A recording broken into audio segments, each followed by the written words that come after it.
Just a few words about how I got to be in this position here today. So, a number of years ago, I think it was 2008, I made the first of a number of visits to Malawi, which was roundabout creating electronic resources to support medical education in a country that had very, very few teachers, and it needed many, many more medical practitioners and nurses and every kind of healthcare worker, in fact. And there just was not the human resource to teach all the subjects there. In fact, many subjects had no experts at all. So that was the thinking at the time. Now, you'll probably know it wasn't on that development chart that we just seen, but if you could see Malawi there, it would have been very, very close to the bottom. Average annual income under $300. National healthcare spend $65. Easy to spend that on a single tablet in the developed world now. Maternal mortality, major priority, possibly falling in parts of Malawi, but it's 500. Maternal mortality is in single figures in many developed countries.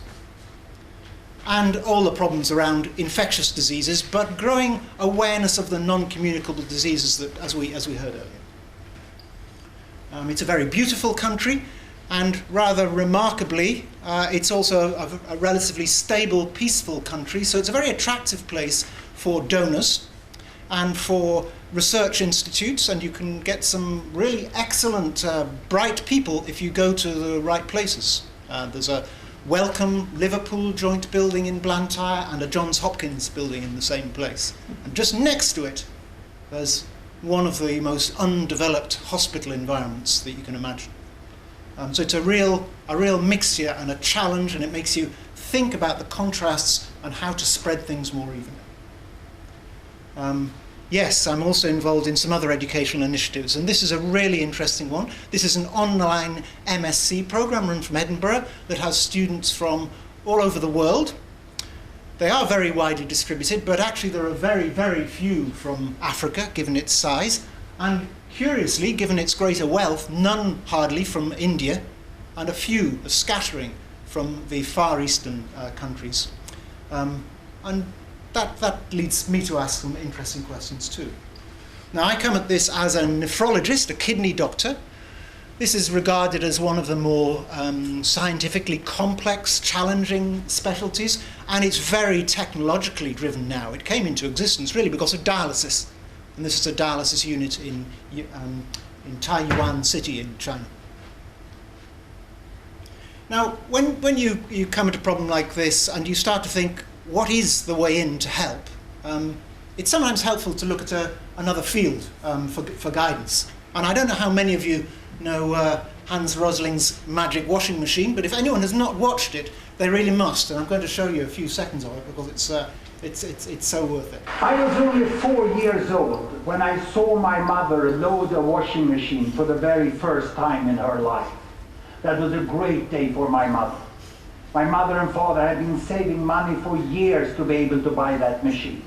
And the first day it was going to be used, even Grandma was invited to see the machine. So he goes on to explain what an extraordinary transformation this was for his family.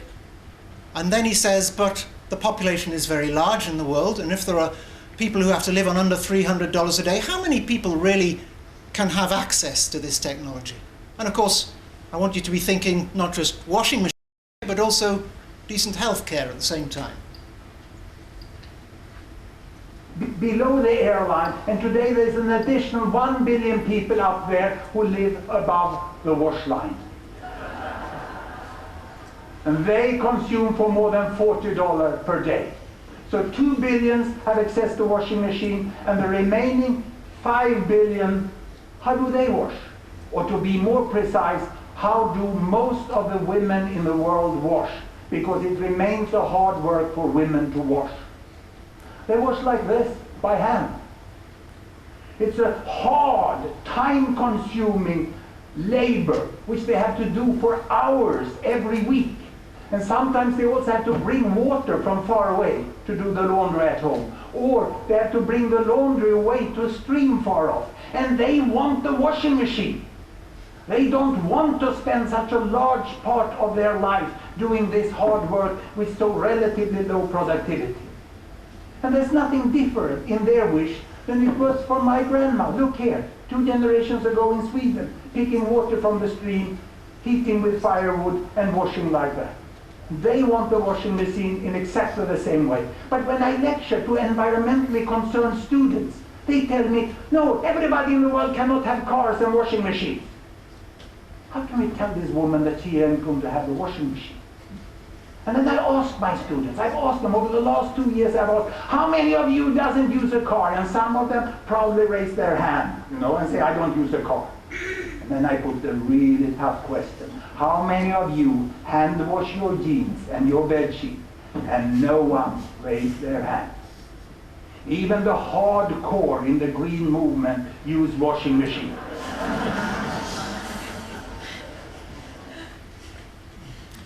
I think for a nephrologist, this is a really useful analogy.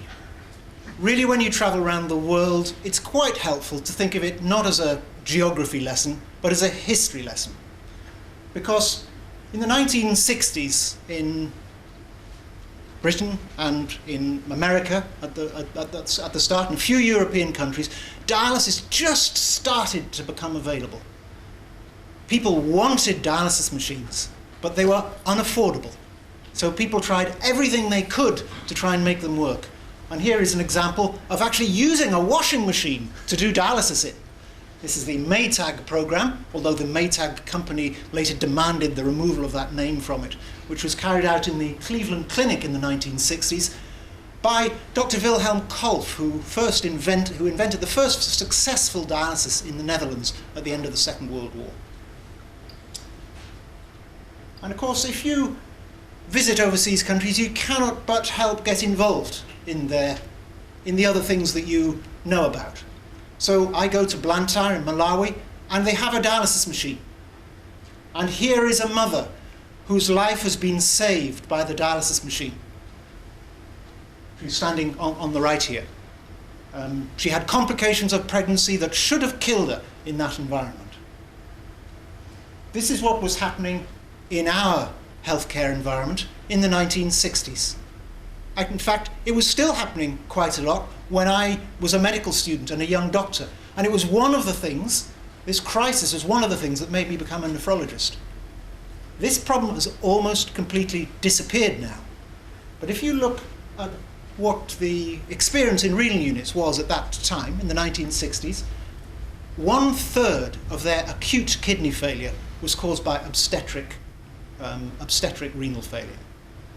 About half of this, in the first half of pregnancy, was related to illegal abortion. The rest of it was related to the late complications of hypertension and eclampsia in pregnancy. It's a real lesson for us because this is still happening in most of the world. And kidney machines actually aren't enough, because the one patient who I showed you, whose life had been saved in Blantyre, is the one patient that has been referred to that dialysis machine in the last 12 months. Their maternal mortality is enormously high. They must have scores of women dying of renal failure, but they're not spotting them. So the problem is even bigger than just providing resources.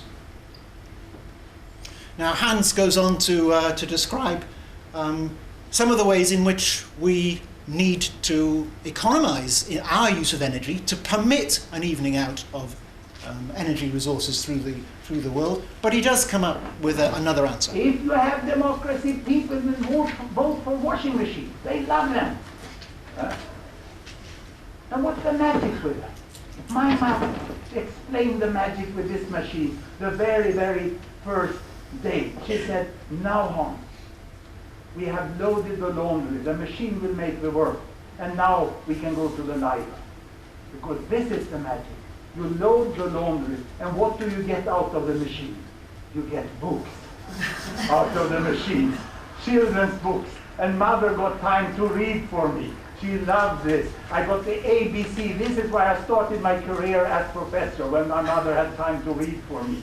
And she also got books for herself. She managed to study English and learn that as a foreign language. And she read so many novels, so many different novels here, you know, and we really loved this machine. And what we said, my mother and me, thank you, industrialization. Thank you, steel mill. Thank you, power station. And thank you, chemical processing industry that gave us time to read books. Thank you very much.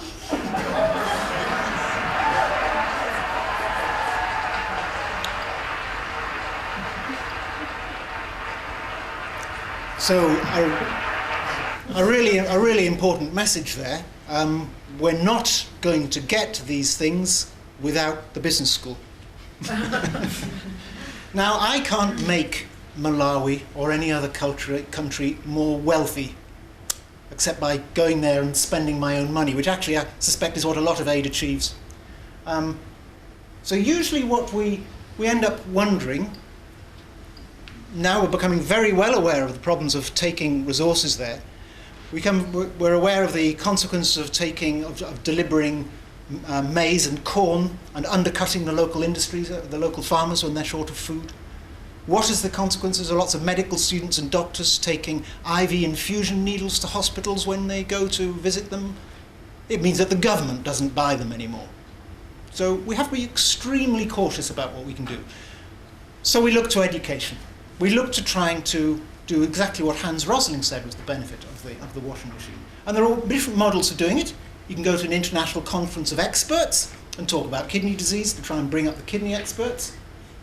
Or you can try and educate from the ground up, but that needs a lot more of you, obviously, and you prefer to train the local teacher. Or you can go in, and here we are, Liz was probably on this trip too, here's Moffat from our team, talking to some of the local midwives about how to make educational resources. Still very hard, and what you realise when you're doing it is that you're doing the same thing again and again and again. A bit like the washing, actually. So if you're trying to provide educational resources for anywhere, you very quickly realise that you can't write everything.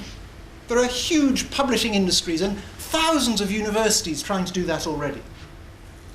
And the other really important bit of understanding is that the principles of medicine are 90% the same everywhere you go.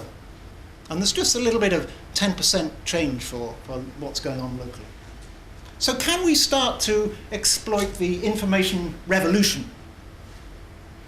These weren't all there when I started going to Malawi, but I have been to many other countries before then and since.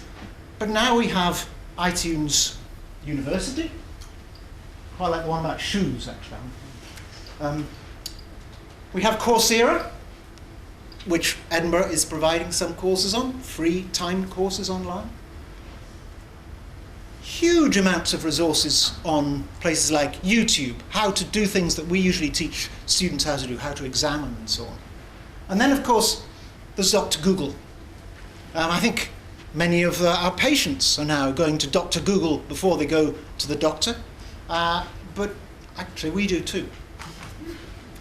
So there are real opportunities for sharing resources now. We are very well aware of how even the poorest countries data transmission is getting through much faster than it was even a few years ago. So we made the decision in our project to move towards internet resources rather than going and producing in each medical school around the world little reproductions. And we used the MSc that I've shown you as a partner. So the online MSc has someone responsible for each specialty in it, and we've tried to link them up with people overseas. And we're just really beginning that process. So having outlined the problem, I'm now describing our solution. It's not the only solution, but it's a way that we're looking at it. So here we are with a repository for some selected resources that you could use anywhere in the world to teach you about, well, in this example I'm going to show you kidney disease probably. But it could be any specialty, and some of the others are becoming populated too. So these are selected from the YouTube videos and the maybe lectures from Princeton and all sorts of things around the world, and many other resources, including some of our own. And these resources are badged by level. and they're badged by quality and how long they take, you're told. So A is a beginner, C plus is a specialist. And let's go to renal. So it tells you a little bit about renal medicine, and it's got a lot of headings.